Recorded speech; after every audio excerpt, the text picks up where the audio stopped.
in the 21st century.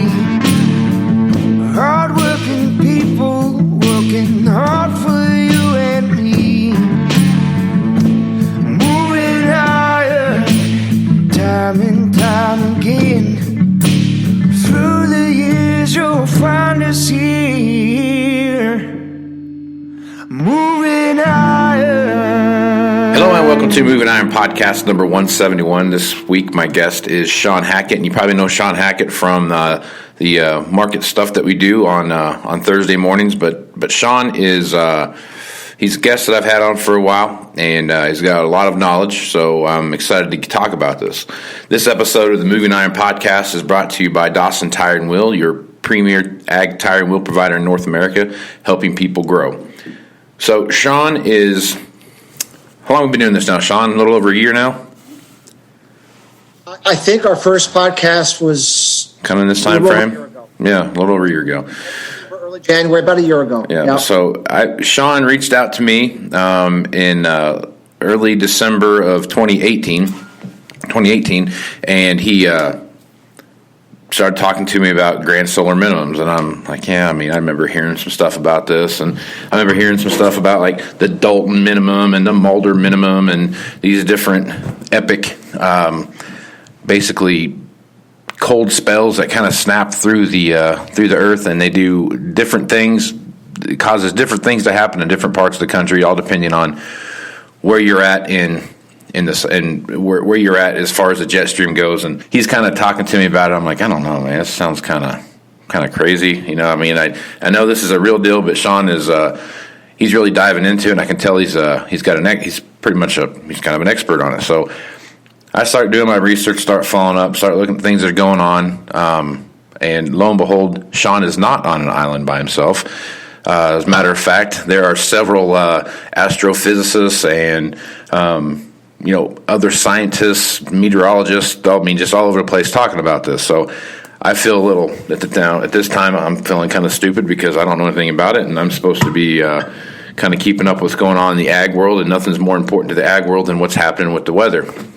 So I sit down with Shawn, and we start talking about what it could look like and things that could happen. And he starts laying out these predictions like late February, there's going to be an epic cold spell that snaps through the Midwest. And if you remember right, I think Chicago had, it was cool. It was colder in Chicago. It was warmer in Juneau, Alaska than it was in Chicago, Illinois, if I remember right. It's like negative 60 degrees, and the wind chills were off the charts, and it was a polar vortex comes down, and I didn't know what a polar vortex was until 2019. So, these things start happening, start talking about these big blizzard effects that are going to start happening, and lo and behold, the stuff that Shawn was laying out there to me actually was within just a few days of what he said it was going to be. And so I started paying more attention to what was going on, did a lot more research, and this solar cycle thing is a big deal. So, Shawn, welcome to a non-market related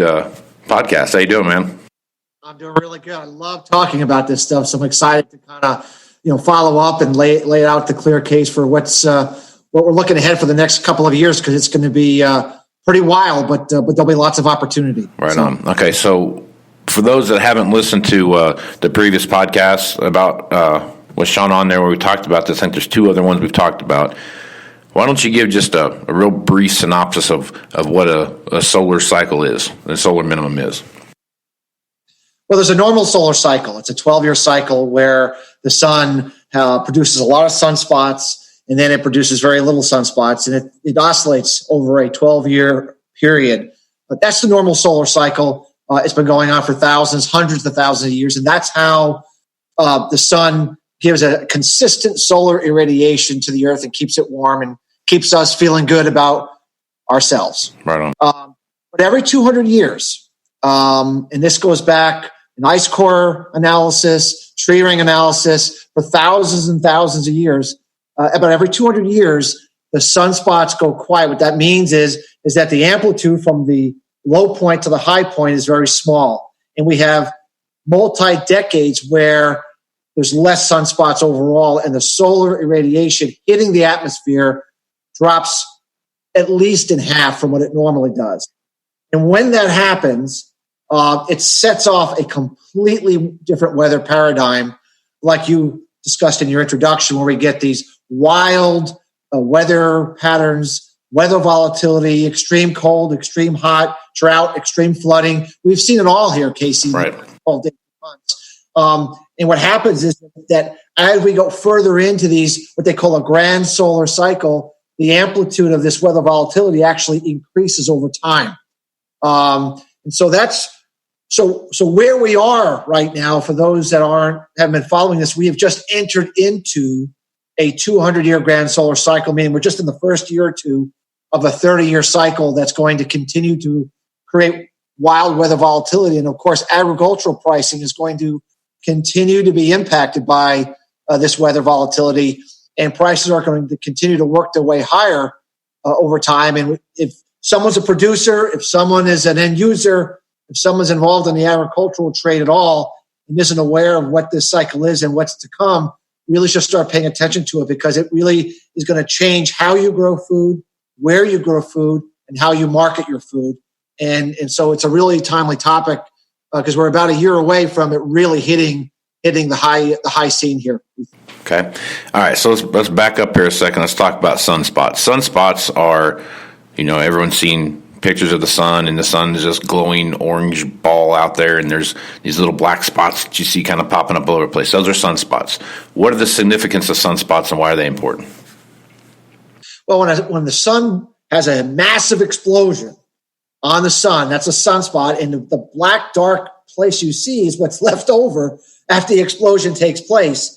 And the more of these explosions you have, the more it's like releasing heat from the sun. It's called solar wind. And as you have a lot of these sunspots, it increases the solar wind towards the earth. The faster the solar wind, the more energy that's coming from the sun, the more solar radiation hitting the atmosphere, and that impacts our earth. So these sunspots are very important in that we want to maintain a certain amount of solar radiation hitting the earth over a consistent period, so that the earth is in balance. We know that the earth is a perfectly balanced, self-correcting organism. I call it an organism because it's just amazing with the atmosphere and how it regulates the climate on earth. And part of that process is to have the sun giving it a consistent amount of energy. If that energy falls back, if we get less of it, then the earth has to make adjustments to account for it. And those adjustments change our weather significantly. And that's where we find ourselves today. Okay. So when this solar radiation's hitting the earth, solar wind, those kind of things, as those particles go across the earth, they're heating up the atmosphere, right? They're warming things up. They're making it hotter on earth than it is in any other time.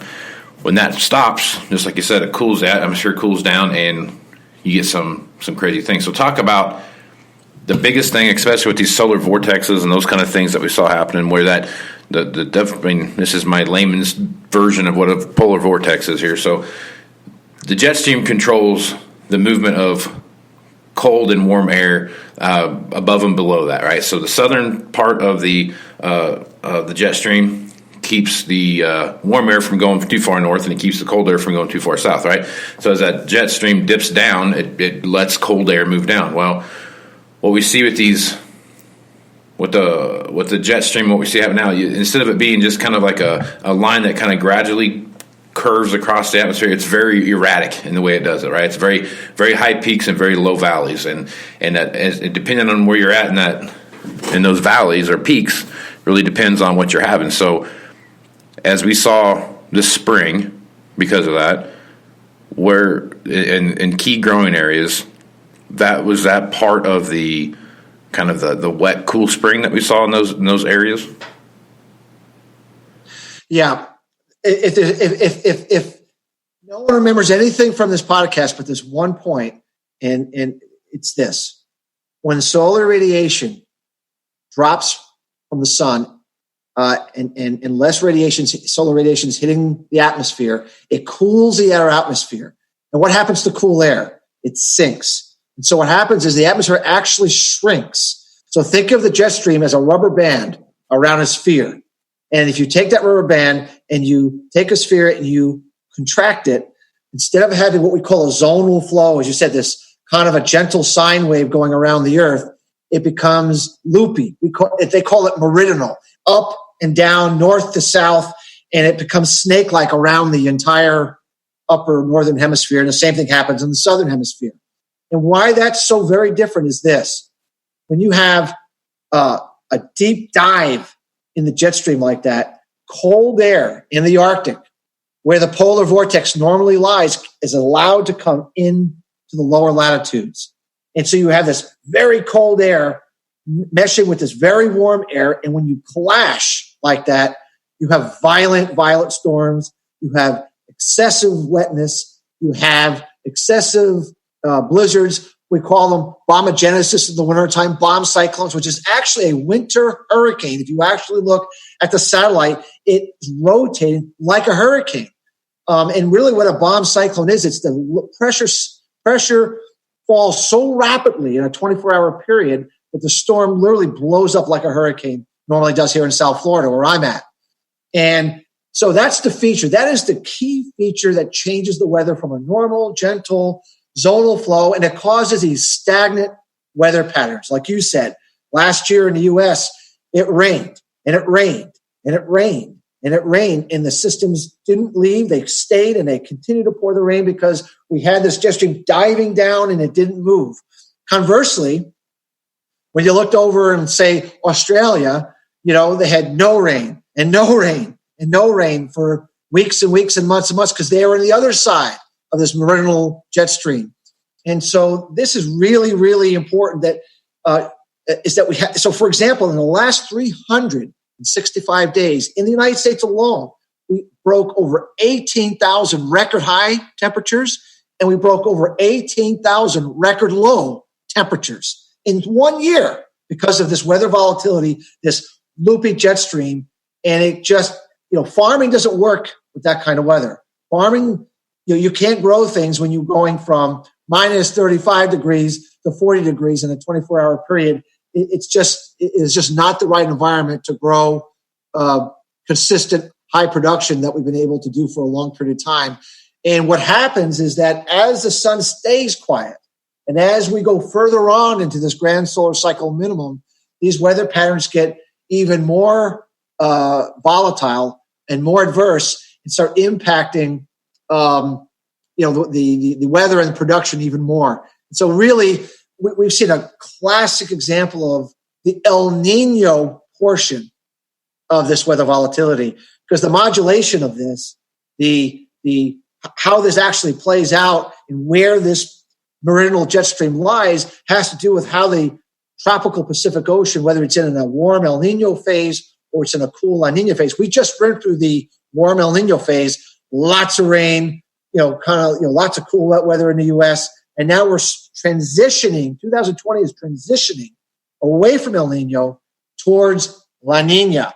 La Nina is endless winter, short, hot summers here in the U.S. And that's what we have to look forward to in 2021-22. In La Nina's, if anyone looks at a chart of corn yields, for example, in the U.S., and you look at all the years where corn yields are way down below trend, they are all primarily in La Nina years because it produces much more adverse weather for the U.S.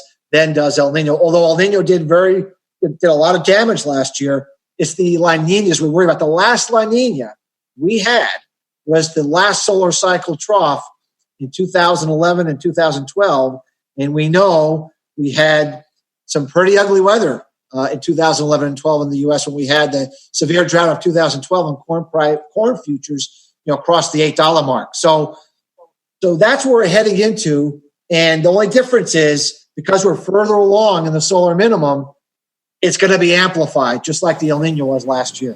Okay.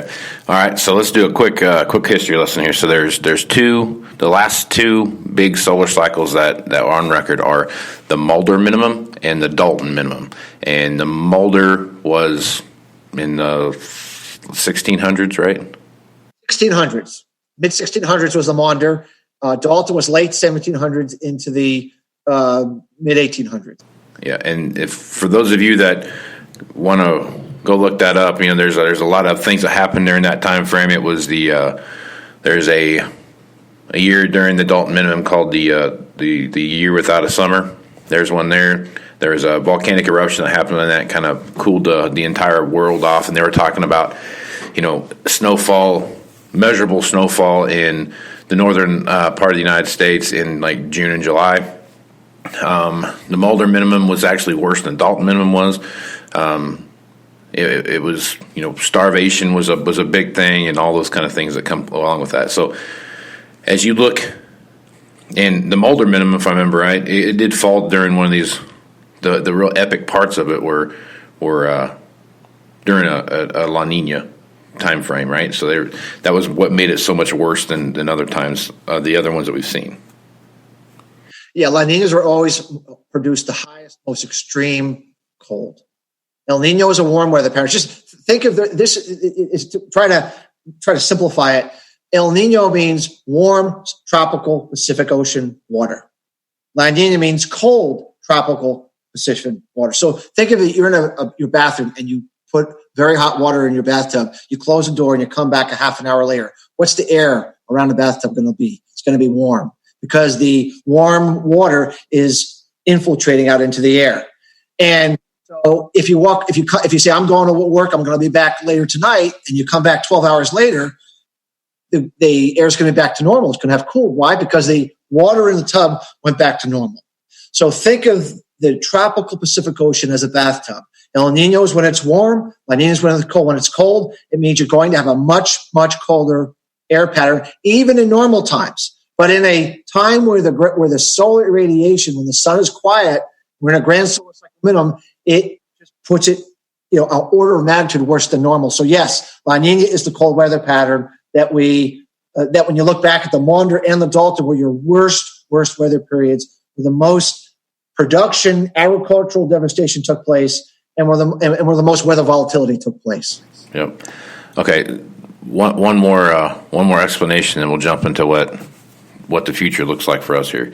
All right. So these are not weather patterns or phenomenons that last for just a season or two. These are lengthy things. These are 20 to 30, 50 year time frames of these weather patterns based on what we've seen happen in with past solar minimums, correct? Yes. They can range in duration, but the average duration of a grand solar cycle is approximately 50 years, approximately. You can have some that are a little longer, like the Maunder was a little longer. You can have some that are a little small, less in duration, like the Dalton was a little less. But on average, it's a 50-year event overall before the sun fires back up again and gets back to normal. So what we want to convey to anyone listening to this program is, we in a normal weather cycle, we're used to 8 years out of every 10 being good weather, 2 years out of 10 being not very good. So the bad weather years, they come, they're going to go away. We get back to good weather. Everything's fine. In this weather regime, what's going to happen is we're going to have 2 good weather years out of 10 and 8 bad weather years out of 10. It's going to reverse in terms of what's normal, what's not normal. And it is not going to just, it's a bad weather time and we're going to get back to normal. It's not going to get back to normal. It's actually going to continue to actually get more volatile over time. So this is a long-term trend. Even though we're going to talk about the next 2 to 3 years and what it means, it goes far beyond that. Yeah, so good times are coming. Can't wait for it. As you sit back here and take a look at the snow, so now we've come off, these kind of things have started to kind of fall into place ever since about 2015, 2016, kind of checking their boxes as they go along. And then we hit 2019, and it's, here in Scottsbluff where I lived at, we had 2 of those bomb cyclones within a 30-day period. Now, those are supposed to be like a once-in-a-lifetime thing, right? Once in 50-year, once in 100-year event. Yeah, we had 2 in 30 days, so we're way ahead of the curve there. But we're good for like generations now. So yeah, we're solid. But I take a look at last year, and I'm just kind of running in my head, kind of thinking about it, and I think we had pretty close to 40 or 50 inches of snow. That's not necessarily uncommon, but the way we got it is really uncommon. We had 2019 just ended, and we had 4 blizzards in 2019. Those 2 bomb cyclones, and actually, I think we had 5 blizzards. 5 blizzards in 1 year. And they were all, 18 plus inches, 12 inches, something like that. 30 to 50 mile an hour winds. I mean, it was full blown blizzards. I don't know how much worse it can get, but tell me what's going to happen in 2020 and 2021. Look, before I say anything, I don't want anyone to think that I'm a doomsdayer guy. I am not that. Right. Anybody that reads my reports, I'm not a doomsdayer guy. That's not my ammo. My ammo is I'm a data cruncher. I look at data. I'm a scientist. I run through the analysis, and there's tremendous opportunity in what's coming up ahead. So I don't want anyone to think that Shawn is just this doomsdayer. I'm not that. After having said that, the truth be told, I have to say what the research indicates, and what the research indicates is that the winters that you described, Casey, is a El Nino winter, and those are mild compared to what a La Nina winter is going to look like. It will be much worse. It'll be much more in terms of the duration, how long the winter is, and it'll be, and by definition of having it be that much longer, you're going to have that many more opportunities for polar vortices, bombogenesis, bomb cyclones, and just an accentuation of the exact pattern we saw, but on steroids, for lack of a better term. And so, what does it look like? La Nina, El Nino, the solar cycle modulates El Nino, La Nina. If you look at, we have a chart that we show in our reports and on our presentations when we go out and do these things across the country. There's a chart that shows the solar cycle, the 12-year solar cycle that we talk about. As we approach the trough, as we move into the trough period like we are now, we always lead into it with an El Nino. That's what we just saw. And as we get to the trough, we flip on to La Nina. You can look back at every trough, and it's the same exact pattern, and you can time it almost exact of when the La Nina is going to occur, when the El Nino is going to occur at the trough. It's amazing. Now, I'm not talking about just 20 years. I'm talking about going back 150 years. You can time exactly when these things occur. So we don't really have to guess that La Nina is coming in 2021. It is going to come. It's just the way the sun operates. It's the way the sun modulates the ocean temperatures. It just happens like clockwork. It's a finely tuned watch. And so remember, we talked about earlier, La Nina, cold temperature in this tropical Pacific Ocean means colder air. So the La Nina is expected to kick in the spring of 2021. So what does that mean? What that means is that we are expecting the spring of 2021. So what does that mean? That means that the summer of 2021, we are looking at an extremely warm, dry summer. How hot and how dry? I mean, there's other factors than just the solar cycle. There's other factors than just La Nina. But we would be expecting a very unfavorable, hot, dry, but short summer in 2021. The winter of 2021-22 is going to start very early. I mean, we think it could start as early as the back half of September, early October. Winter will start, not just a cold snap in the fall. I mean, winter really getting started. And we believe that it will continue all the way in to the latter part of May, early June before, we actually get out of winter. So we're looking at something like a 6-7 month duration winter. So think very short growing season in 2021, early frosts, like hard freezes. What happened with sugar this year may be a cakewalk compared to what might be coming during that season. And we're going to have a very late end, means late frost coming late in the season, in the spring season. So when you put all that in, this is just the U.S., by the way. We're not even talking about what Europe's going to be looking like, what Russia's going to be looking like. This is a northern hemisphere. I don't want anyone to think that it's only the U.S. that's impacted by this and everyone's doing great. No, this is a northern hemisphere problem. But I focus on the U.S. because most of the people I come in contact with and who listen to your program are in the North American ag industry. And they really care about what's going to happen in Nebraska. What's going to happen in Iowa. So we focus on that. So if we're going to have a hot, dry, short growing season in 21, early frost, kicking in as harvest gets going, late frost as we're trying to get the crop planted. You can only imagine what kind of problems, what kind of production problems we're going to have in the U.S. We already know some of the problems that we had when we had a much comparatively mild winter this past season. We can only imagine if we had started a couple of months earlier or a couple months later, how much worse it would have been. And that's really what we see happening on a global scale in Northern Hemisphere in that period of time.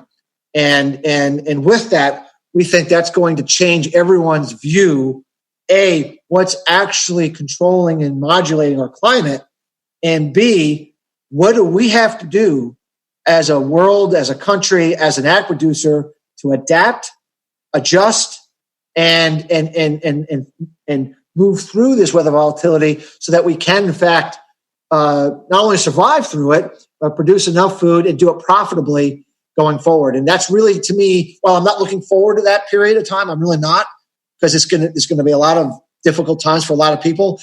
Nothing happened in this world without a crisis. Nothing gets solved without a crisis. It takes a crisis for everyone to stand up and say, let's take action. Let's do what we should have done 5 years ago. So as much as I'm not looking forward to it, I am looking forward to it because it's going to cause the change necessary to get our act together. So there are several astrophysicists out there that actually talk about this on a pretty regular basis, and the one that I know about the most, the one that I see the most out there is Dr. Valentina Zarkova. Is that right? And she has some very really. I mean, if you want to do some good research on what and really get your head wrapped around it, I mean, Shawn's laying it out here pretty good, but she's. I mean, stuff she says goes over my head because I'm just a dumb layman, but she's got some pretty good points of what's going to happen, what that looks like, and she has some very good lectures and stuff like that really show like the whole solar cycle thing, and she can go back 100,000 years and show this, all the different things that happen through recorded history. And as you look at recorded history, there are several civilizations that you can kind of see when their boom and bust cycles are, and China is one of those places that you can see that. All the rise and falls of all these different dynasties throughout Chinese history kind of align with these solar cycles. There's a 250-year, 500-year run, where they've kind of got things under control, and then just out of nowhere something happens and a new dynasty takes over. So, I mean, as you look across these past solar minimums, what they've done, how would you describe, or I guess from a historical standpoint, how have people adapted and overcome what we see happening here? I mean, back then, the way that people got through it was, they had to grow crops. They had to figure out how to grow different crops, that could grow in shorter growing cycles. They had to have a better storage capability so that it doesn't mean you won't have a good weather year. Every once in a while, you're going to have a good weather year. You can grow some food, or save it for the rainy day. You look what happened when we had all those busted storage bins here in the U.S. and all that grain got spoiled because it wasn't able to handle the kind of winter conditions that we had. That's unacceptable. We can't afford to take food that we've grown in a good year and lose it to the elements because we don't have correct infrastructure. So the infrastructure has to be upgraded. Right. We have to go away from just-in-time inventory. I mean, most of the countries that aren't self-sufficient in food no longer have stockpiles of food. They live in just-in-time because we've had good weather. We've been able to produce it. So, hey, I just called, make a phone call. The United States ships me what I need. Everything's fine. But in this scenario where it's not just going to be that way and it's not going to be available, you need to, what's going to happen is countries that cannot support themselves with domestic production will need to start stockpiling, and this whole stockpiling will have to come into play. So there is a lot of things. And of course, today and age, we have such technology advancements, greenhouse technologies, vertical farming, and there's a lot of things we can do to grow food in different ways to kind of adapt to it that we weren't able to do 200 years ago when we didn't have this kind of technology operating the way it is today. So to some respects, we're more qualified and capable of handling this one than ever before. At the same time, we have to get our act together and start going ahead and doing it. The good news is someone's figured this out. Over $2.5 billion of venture capital money has gone into supporting vertical farming here in the last 18 months. So somebody, these are longer term guys that really think outside the box, do their research, and have just started to pour tons of money into these operations that can grow a lot of food indoors. And so maybe, just maybe, they're also seeing some of this research, seeing some of these trends, and they're getting prepared themselves, not only make a lot of money, but also to provide a solution to what's coming up ahead. These guys tend to think that way. There is a lot of things going on right now as you look across the landscape, whether it's countries like China that have 5 and 6 years worth of wheat and rice and those kind of things on hand, and they can't seem to buy enough of it. So it's there's some indicators out there that show you that some people know some things they're not telling everybody else. So there's going to be some time where we see some things happening, and everybody needs to be on the ball and make sure they got their plan in place and what that looks like. And I guess so. What are going to be some early indicators for you, Shawn, that are going to say, hey, you know what, we're here now, we need to start making that plan moving forward with how we're going to start marketing our crop as a farmer? Well, I would hope that some of the weather we've seen in the last 2 years is a wake-up call to some. I think, I talk and see a lot of U.S. farmers around the country, and I talk to a lot of them, and I can tell you that this last 2 years has been a wake-up call.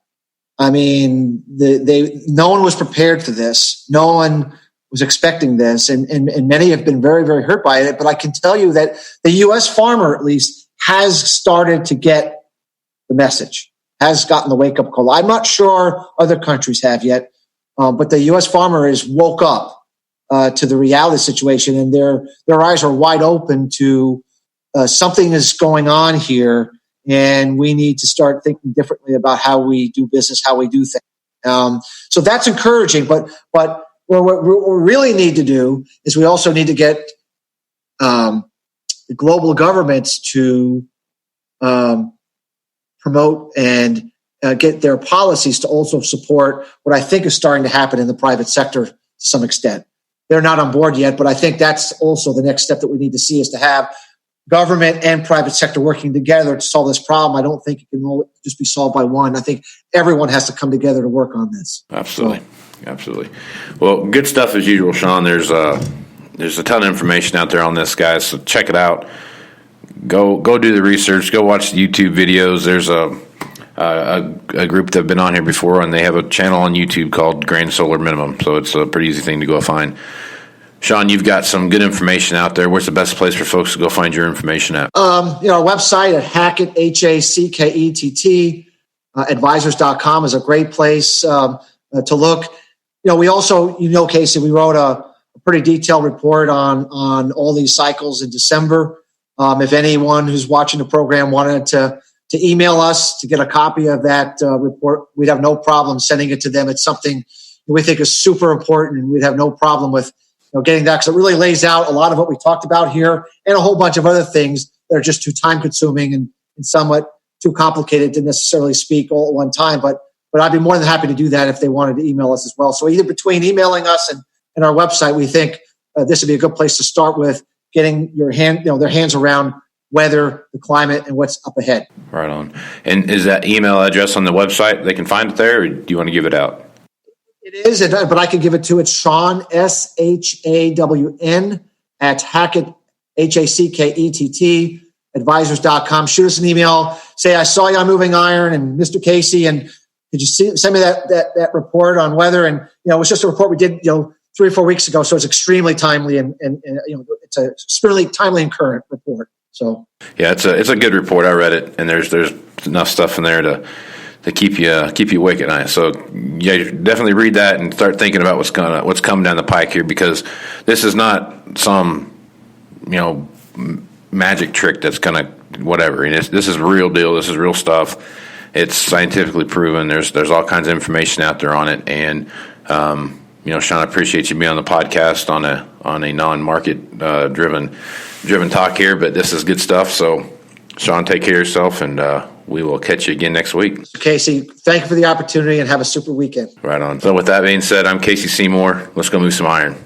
Out. Moving iron in the 21st century. Hard-working people working hard for you and me. Moving higher, time and time you'll find us here.